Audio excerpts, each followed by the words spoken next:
Here's a quick step-by-step guide showing you how to archive orders on Amazon. First, open Amazon in your browser and sign in to your account. Archiving orders is only available on the desktop version, not in the mobile app. Hover over Returns and Orders at the top right and click it. This opens your full Amazon order history. Scroll through your orders and find the item you want to hide from your main order list.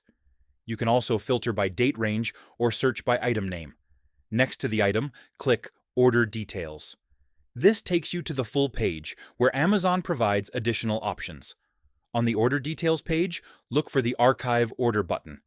Click it once, and Amazon will ask you to confirm.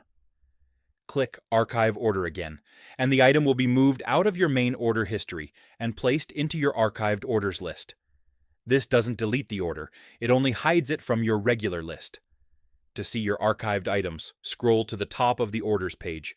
Click the drop-down that says Past 3 months, then choose Archived Orders at the bottom. You can restore any order at any time. And that's it. You've successfully archived your Amazon order.